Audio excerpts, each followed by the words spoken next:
লড়াই সংগ্রামকে আমরা শ্রদ্ধা জানাই।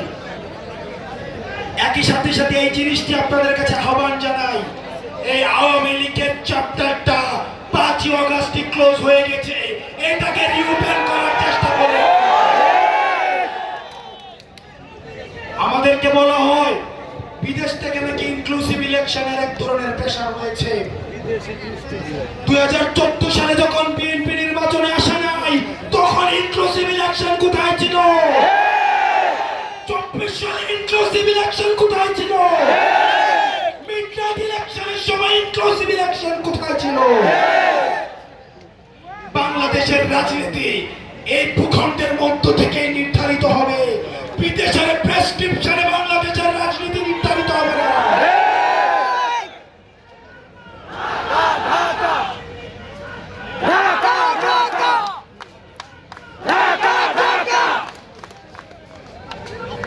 আমরা এই দেশের রাজনীতি আমরা দেখেছি, এই দেশটাতে ভাড়ায় খাটা হাসিনা মূলত হচ্ছে মোদির বেতনভুক্ত কর্মচারী হিসেবে। আমরা দেশের হিস্সা এই জনগণের কাছে তুলে দিতে চাই।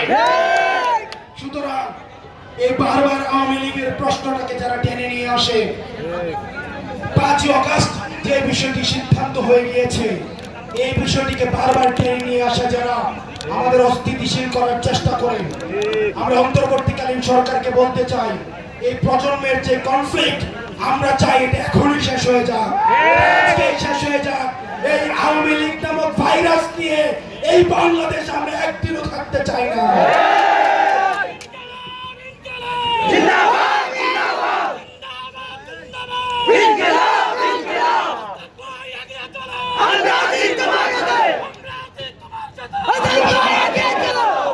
সংগ্রামী সহযোদ্ধা, আপনাদেরকে বলতে চাই, শেষ রক্তবিন্দু দিয়ে একজন ব্যক্তি যদি থাকে এখানে, আরো যদি 1 মাস প্রয়োজন হয়, 1 বছরও প্রয়োজন হয়, আওয়ামী লীগকে নিষিদ্ধ না করা পর্যন্ত আমরা এই ময়দান ছাড়ব না।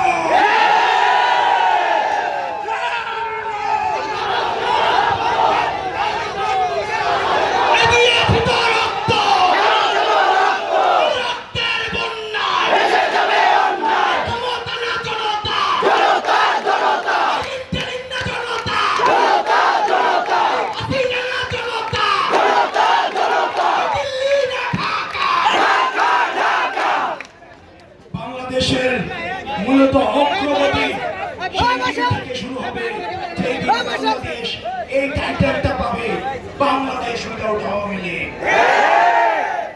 আমরা সেই টাইটেল দেওয়ার জন্য আমরা কিছুক্ষণ আগে আমরা মানুষের সমাগম করার জন্য এই জায়গাটা বেছে নিয়েছিলাম। আমরা এখন এই জায়গা থেকে আমরা এখন